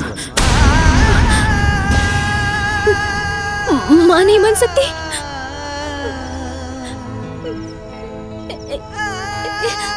ए जी, क्या हुआ डॉक्टर साहब, ऐसा काहे कह रहे हैं? दरअसल इनके पेट में 2 महीने का बच्चा था जो अब मर चुका है, और उसकी वजह से इन्फेक्शन पूरा फैल गया है। बच्चेदानी निकालनी पड़ेगी,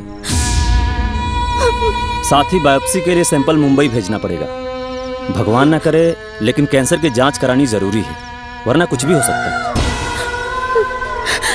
ना जी, हम बच्चेदानी ना निकलवाए। बच्चेदानी ना निकलवाए। हम बने ना, हम बात करते नहीं डॉक्टर साहब से। डॉक्टर साहब, और कोई उपाय हो सकता है का? और कोई उपाय नहीं है, ये मामला इतना बिगड़ गया है कि ऑपरेशन करना ही पड़ेगा। लेकिन डॉक्टर साहब, हमके दर्द तो नहीं क्या होगा अभी? दर्द नहीं हो रहा है आपको सिर्फ दवाओं और इंजेक्शन की वजह से। दवा का असर खत्म होते ही दर्द फिर से शुरू हो जाएगा, और अगर समय रहते ऑपरेशन नहीं किया गया तो जान भी जा सकती है। जान भी? डॉक्टर साहब, हमारी जान जाए तो जाए, हम ऑपरेशन ना कराए, हम बच्चेदानी ना निकलवाए, बच्चेदानी ना निकलवाए, हम अपन कोख ना हो जाना। देखिए, मुझे जो बताना था मैंने बता दिया, बाकी आप लोगों की मर्जी है। अंजलि संभाला।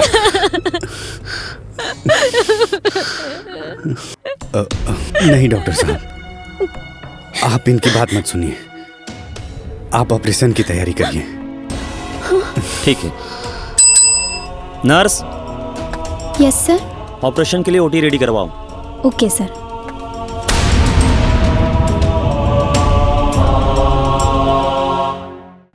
ए बबुआ जी, रुआ कुछ सुननी हो? बबुआ जी, का कहानी भाजी, फिर से कहानी। बबुआ जी, अरे हम तो बबुआ जी का। बस भाजी बस, प्राण लेबो का। आज इस सूरत पश्चिम से कैसे उग गई? इतना खुश बाड़ू, कुछ बात बका? अरे रुआ कुछ मालूम बा? अरे आदित्य के दूसर की मोगी के कबो बाल बच्चा ना होखी। कहाँ है? अरे हाँ दीदी, ई बतिया हमू सुनने बिया, सच बा का? अरे हो 100% सच बा। अरे भाजी, बहुत बढ़िया समाचार सुनल, अब मजा आ गई। चली रही दुलरी बहन बने, अपना कोख उजाड़ के दूसरा के कोख आबाद करत रही। अब क्या करी? अरे करिए का, आपन लइका ली है। हाँ। अब महाभारत हुई, चली रही बड़ी बहन बने की सौतन। ये भौजी, खुशहाल घर में आग लग गई। अच्छा, हम चला तानी। अरे कुछ देर और रुक जा। अरे ना जी, जौन आग लगल बानू, ओय में जा तानी 5 किलो घी डाले। जा, पुण्य काम में देरी का, जा तानी। हमरा खातिर बहुत बड़ समाचार बा। अरे भौजी, रच के देर और रुक जाई तू तो। ए दुल्हन। अम्मा जी। अरे दीदी, ये का हो गल जी? अरे जैसे हम सुननी हो, बाप रे, हमरा तो घबराहटे होखे लागल हो। भागल आओ तानी पूछे खाती, कैसे का हो गईले दुल्हन के? हाँ आओ तानी। तू बैठा, हम जरा बाहर से आवत तानी।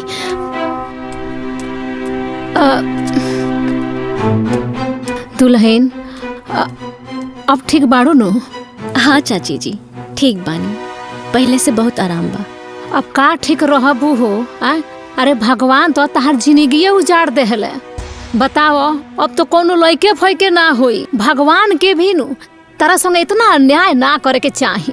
अब बताओ, पहले ही से घर में एगो बाझिन रहली हो, आ तू बाझिन जैसे हो गईलू।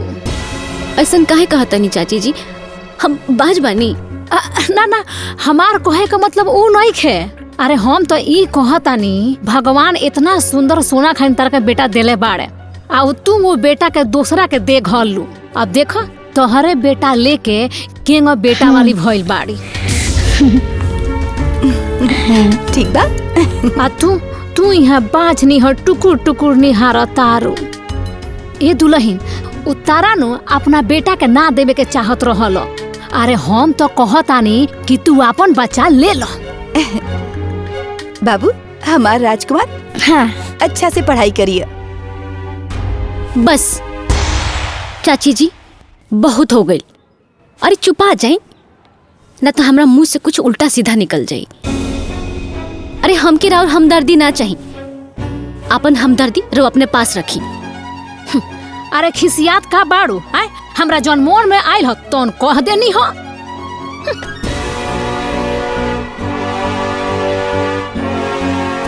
एक खटिया के चादर दू खटिया ना कहनी तो हमरो नाम माया ना।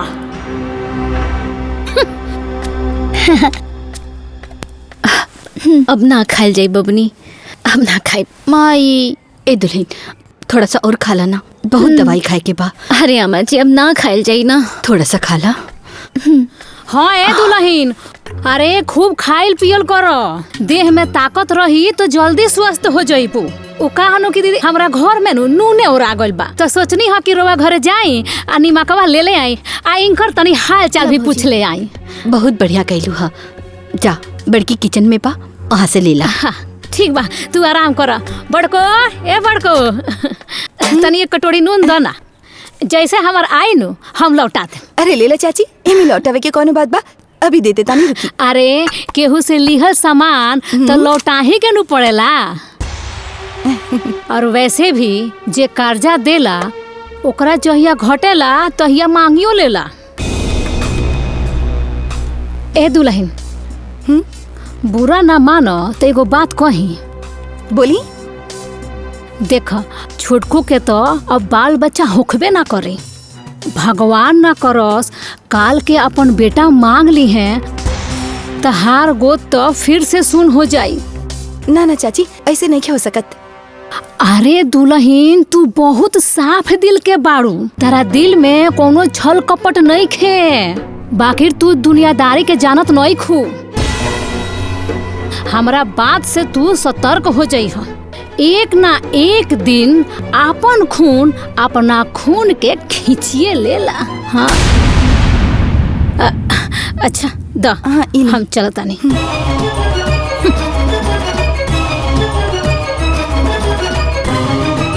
चल बैठ दे हमरा के, हम ना देम बैठ। अदितवा के बेटवा तेरा बेटवा से लड़ता हो। चल चल चल चल ना, बड़ा ही चढ़पा बोलेला। रुक जा बताओ दे हमरा के। काहे रोता रे? काना हमरा के मार ले हा। ए हमरा लिखा के काहे मार ले हा? बड़का बाग बनता रे, तोहरा से दुलारू कम बा काई? काकी राउर बेटा बेईमानी करत रहे और हमरा से लड़ाई भी करत रहे। अच्छा इनकर लड़का बेईमान ह आ तू बड़ा साधु के जामल बाड़। अरे ऐसन रहित नु त तहर माई फेंक ना देती, दूसरा का ना धरा देती। काकी रवा हमरा माई के कुछ मत बोली। हमरा माई के कुछ मत कही, बड़का आइल बड़ा माई वाला बन। अरे जेकरा के ते माई कहत रे नु उ तोर माई हइल ही ना हई। जाके ओकरा से पूछ तोर माई असली कौन बिया। जो तो की बड़ी हमर मम्मी। अरे जेकरा के तू अपन मम्मी कहता रे छोटकी मम्मी, उ तोहर माई ह। आ जेकरा के मम्मी कहता रे उ तो बाजी ना बाजी। जा जा पूछता, जा जा पूछोगा ओकरा से। बाजी पूछो पूछो जाके। का ताड़ू भौजी ऐसा नहीं अगर रहते तेनकर माई दूसरी के गोदी में ना दे देती।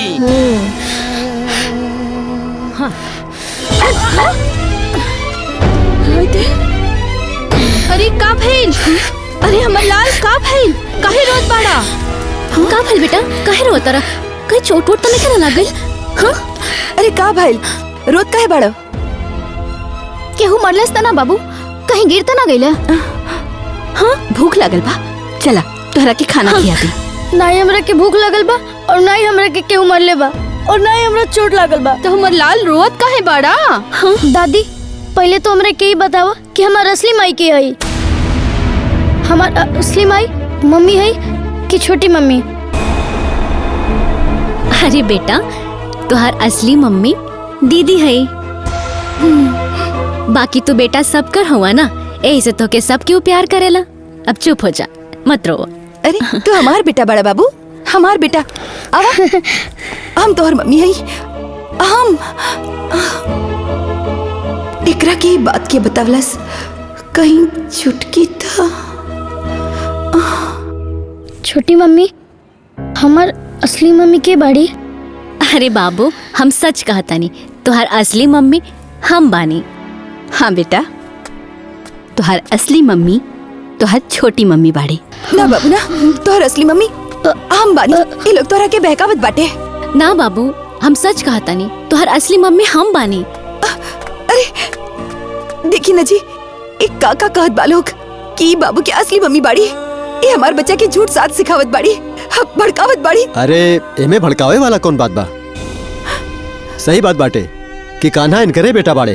हाँ, कान्हा अंजलि के बेटा बाड़े। सब केहू झूठ कहता, बेईमान बा लोग। कान्हा सिर्फ हमार बेटा बाड़े, हमार। बस दीदी, बहुत हो गई, अब और मत बोली। अरे कान्हा के हम आपन बेटा कह देनी तो झूठ बोलता नहीं, साजिश करता नहीं। और रवा बड़ा सच बोलता नहीं। हाँ, कान्हा राउर बेटा हुवन। हाँ। अगर राउर बेटा हुवन तो कान्हा के सर पे हाथ रख के कसम खा के कहीं कि कान्हा के रवा पैदा कैले बनी। हम ना खाई, कान्हा सिर्फ हमार बेटा बाड़े, हमार। और हाँ, तो लिख के देले बाड़ू, तो वचन देले बाड़ू। तो आज से और अभी से हम अपन वचन और अपन लिखल दोनों वापस लेता नहीं। कान्हा हमार बेटा बाटे। ना, कान्हा सिर्फ हमार बेटा बाड़े, ये हमार हुए। कान्हा सिर्फ हमार बड़े। ना, कान्हा तो हमार बेटा हुए। हमार हाथ छोड़, तू हमार मम्मी ना हो। हमार मम्मी हमार छोटी माई आई। हाँ बेटा, हमारी तुम्हारी मम्मी बनी। अरे कान्हा, कान्हा हमार बेटा बड़ा। बेटा हुआ, क्यों के ना सुना, तो हमार बेटा हुए। कान्हा कावल माई। कुछ ना बेटा, कुछ ना बिल बेटा, कुछ ना बिल। तो सुजा बाबू, सुजा। हाँ, सुजा बेटा। हाँ, सुजा।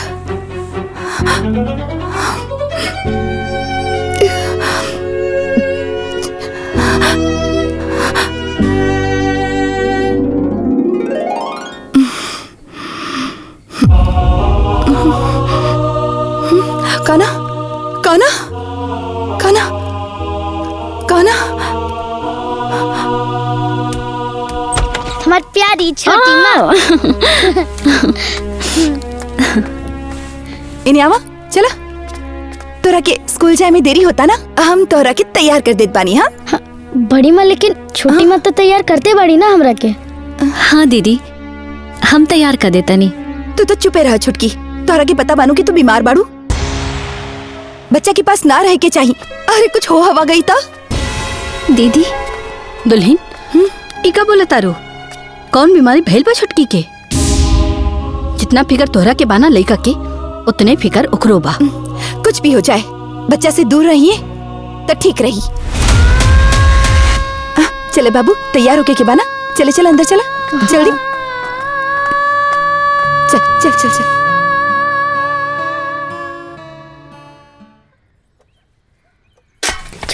छोटी माँ हम आ गई नी। अरे और छोटी माँ, आज हम तोहरा खातिर कुछ लेके भी आइल बनी। लेके आइल बड़ा? हाँ। का ले आइल बड़ा हमार लाल? दिखावा तो। ऐसे ना, पहले तो अपन आँख बंद कर, फिर हम तोहरा के दिखाई। अरे आँख बंद करी? हाँ। अच्छा ठीक बा। हाथ खोला। कहाँ? अरे कहाँ? खोला।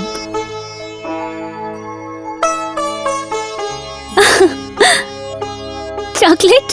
हाँ। बाबू, तू हमके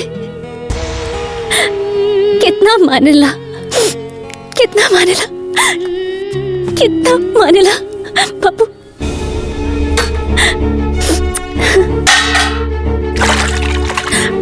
कितना मानेला बाबू। तारा के कितना बार समझवले बानी, बाहर से आके हाथ मुंह धोल कर और सीधा हमरे पास आवल कर। इन्हें उन्हें मत जायल कर। तारा के समझ में ना आवेला? हाँ चला। अरे अब मम्मी हमारी बात तो सुना।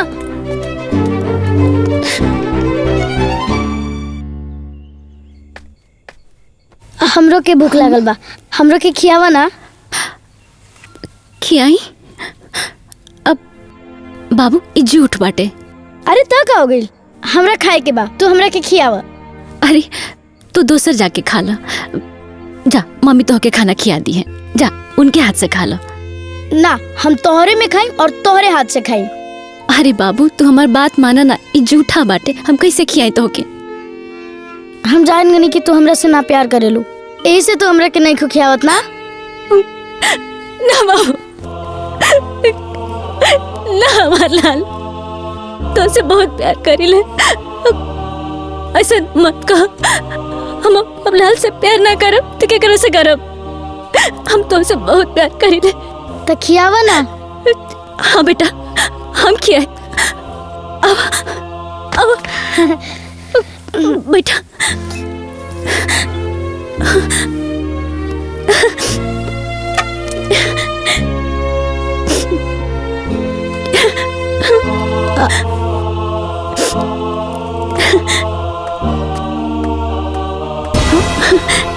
ला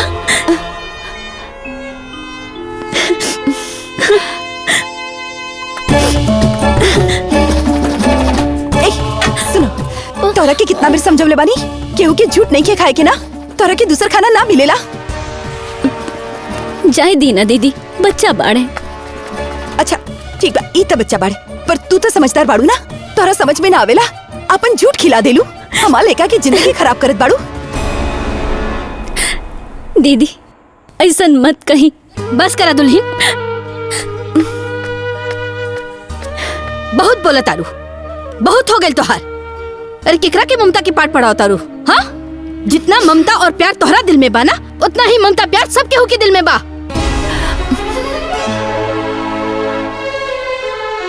कान्हा ई घर के इकलौता चिराग है। केकरा की ममता सिखाओ तारू? ओकरा के जो अपन कोक सुना करके तोहरा के माई बने के हक देलस, ओकरा के बड़ी आइल बारू माई बने वाली। एगो माई के लड़का के प्यार खातिर तरसावा तारू। हाँ कांचा, माई एकदम सही कहता नहीं।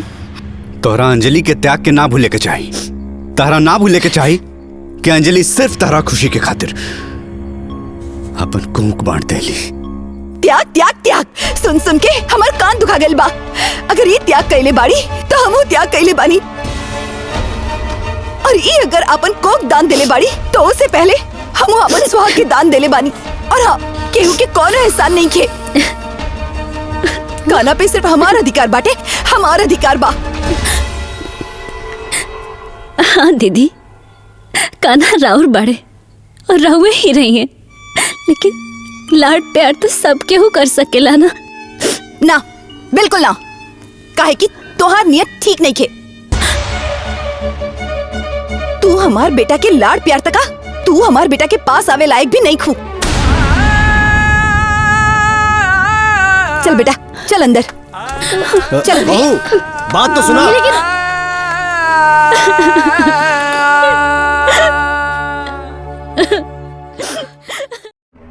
आदित्य बेटा, बड़ी बहू के समझावा कि घर के माहौल बिगड़त जात बाटे, ये लक्षण ठीक नहीं बा। एक खातिर हम दूसर ब्याह करे के रेडी ना रहली। दीदी मम्मी रुको, हमारी बात सुनी दीदी। दीदी रुकी ना दीदी। कहाँ जात बाड़ू?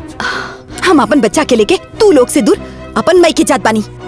हमनी से दूर मतलब? मतलब ई कि बच्चा हमार बा और हम अपन बच्चा के केहू के साथ भी ना बांट सकेनी। अरे एकर में बांटे के बाद कहाँ से आ गई? बच्चा है, केहू एकरा प्यार दुलार कर सकेला? हम ऐसे ना होके देव, यही से हम अपन बच्चा लेके जात बानी।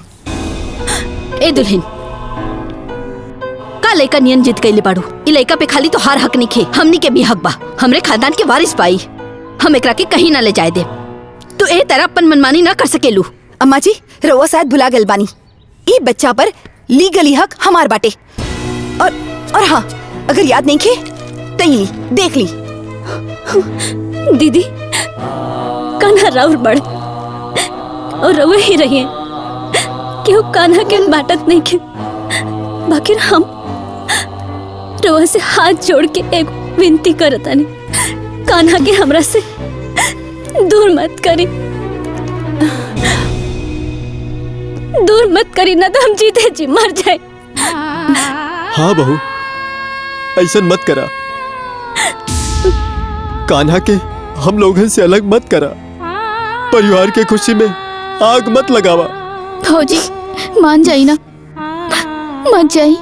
अरे छोटा सा बात खातिर इतना बड़ा बखेड़ा काहे खड़ा करत बाड़ू? अरे गांव समाज में का सोचिए लोग। चला मान जा बात, अंदर चला। ना, एक बार हम जे फैसला कर ले बानी उहे होखी और हमार फैसला वापस ना हुई। चलो ना, हम अपने छोटी माँ के साथ रहो। हम तोरे साथे ना जाए। छोटी माँ के मत जाए दी ना। हाँ बाबू, मत जाए दे हमरा के। हम ना जाए दे तारा के, हम ना जाए दे।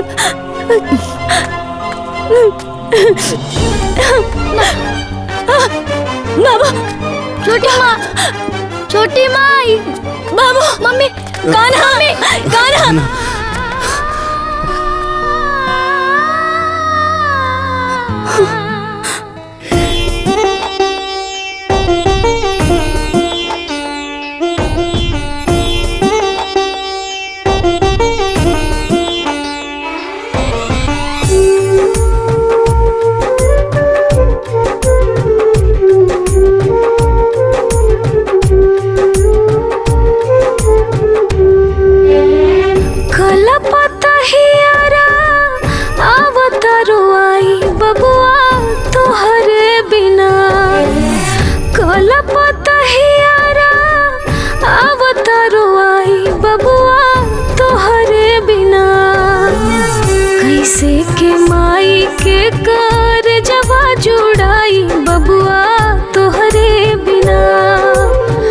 कैसे के माई के कर जवा जुड़ाई बबुआ तोहरे बिना। सुना सुना लागेला खरवा गनवाई तोहरे बिना।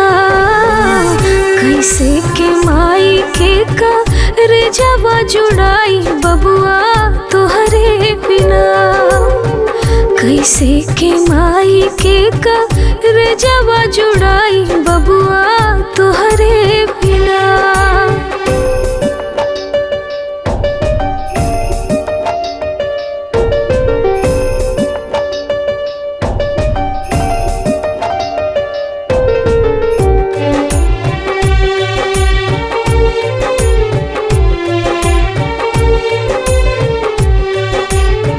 खोनवा से अपने शरीर तोहर गढ़नी।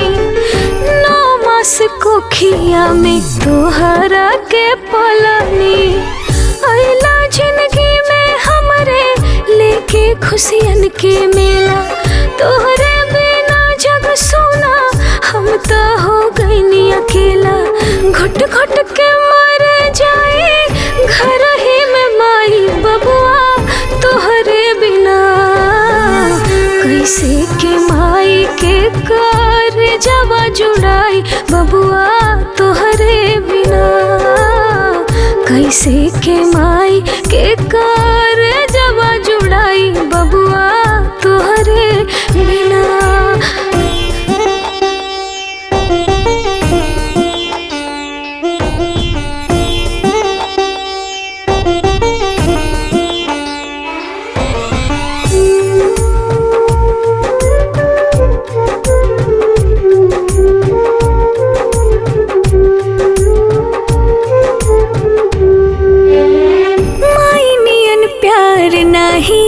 करी के हुआरी दूधवा के खोरा लेके के करी चिरोरी।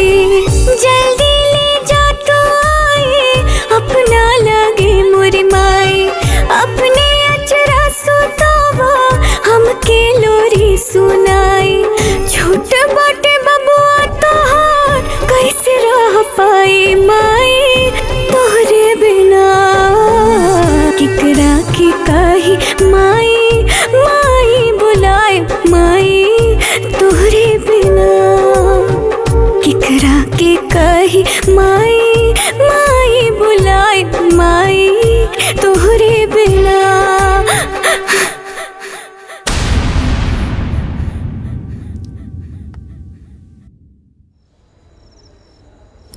कान्हा बाबू,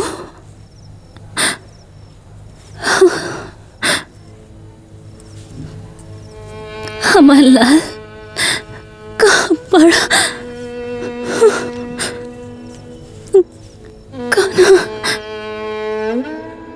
क्या हुआ डॉक्टर साहब, सब ठीक तो है ना? कुछ भी ठीक नहीं है। इस रिपोर्ट के हिसाब से कैंसर इनके पूरी बॉडी में फैल चुका है। अब कुछ नहीं हो सकता। बेहतर होगा कि आप लोग इनको घर लेकर के जाएं और इनकी सेवा करें।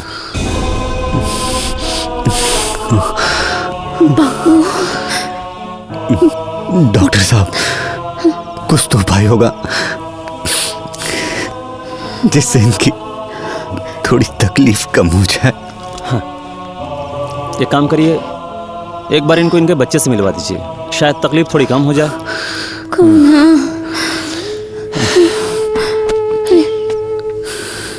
बाबू देखिए, इनके पास वक्त बहुत कम है।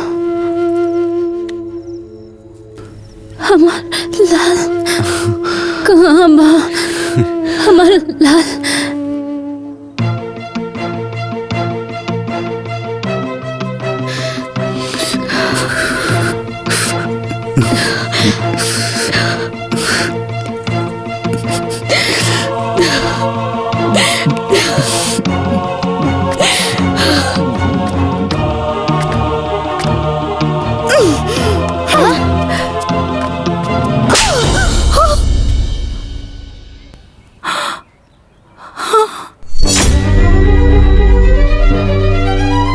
जौना माई तरह के माई बने के सौभाग्य देलस, आज वह माई के अपन संतान के ममता पावे खातिर तड़पावा ताड़ू करे जाना खा पाता। अपना स्वार्थ में तू अंधी हो गई बाड़ू।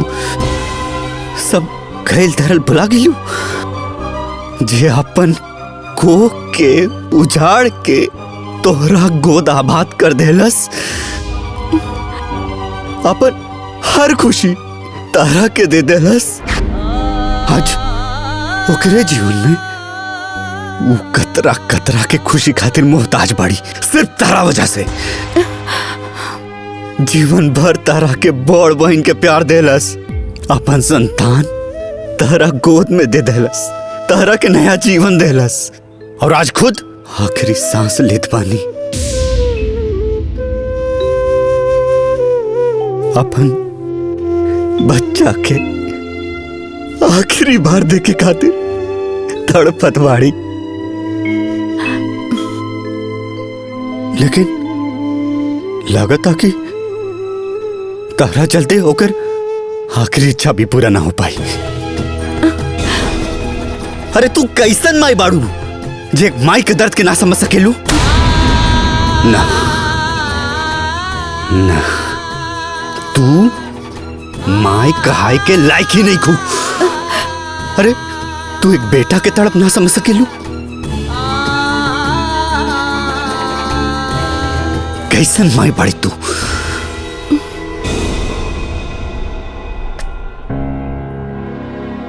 भगवान तारा के बांझ बना के एकदम सही कहला।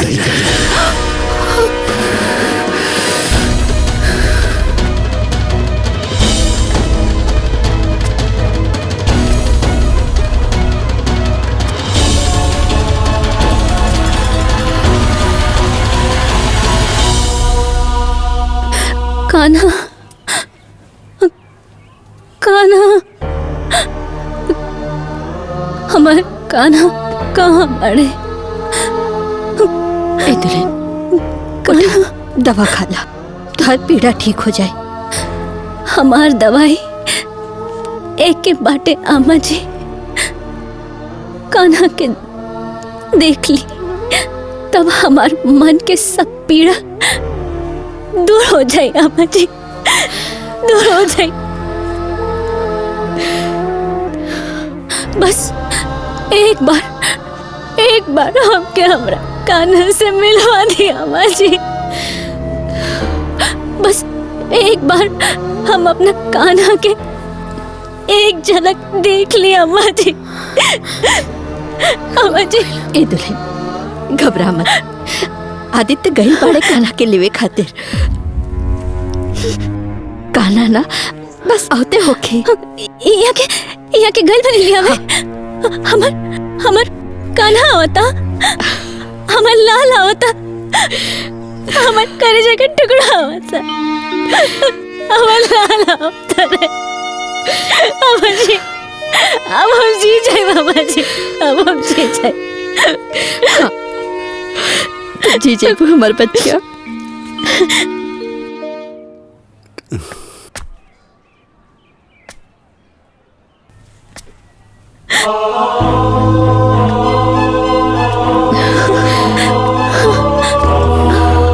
रवा आ गई नी।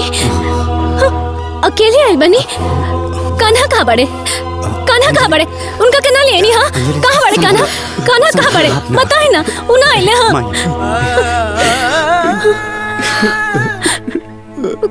कान्हा ना आइले। वो अपना माई से प्यार ना करे ले। वो अपना माई से प्यार ना करे। कान्हा ना आइले।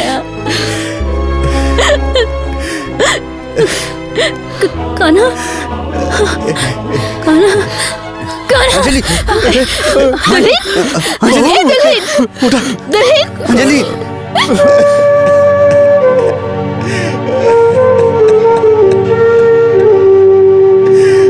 छोट बाटे बाबा तो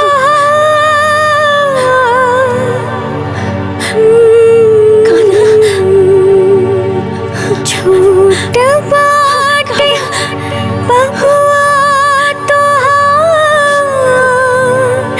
राही नाही पाई माई तुहरे बिना किकरा के कहब माई माई बुलाए माई तुहरे बिना किकरा के कहब माई माई बुलाए माई तुम्हारे बिना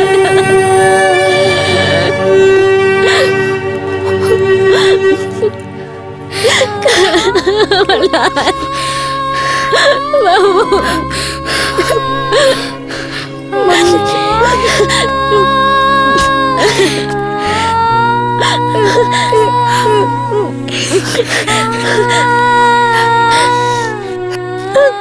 हमार बच्चा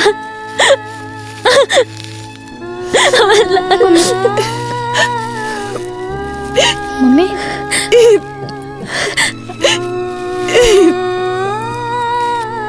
हमके माफ कर दे छुटकी, हमके माफ कर दे।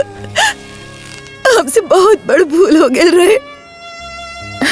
एगो माँ होके माँ के ममता के ना समझ पाऊनी और छुटकी अपन छोट बहन की भावना के ना समझ पाऊनी। हमारा आँख के ऊपर ममता की पट्टी पड़ गई रहे। छुटकी हमरा के माफ कर दे, हमरा के माफ कर दे दीदी। ऐसा मत कही। रवा अपना कान्हा के बहुत प्यार कर ले। हमार कन्हैया रवा साथे बहुत खुश रही है।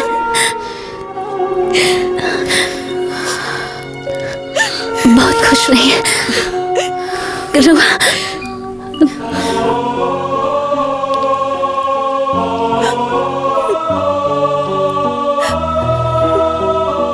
रहुआ कान्हा के ऊपर हमेशा अपन आशीर्वाद बनाले रखम।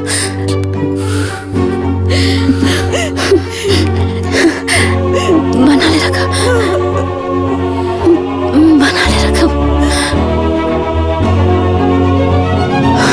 छोटकी भौजी, अंजलि भौजी, अंजलि छोटी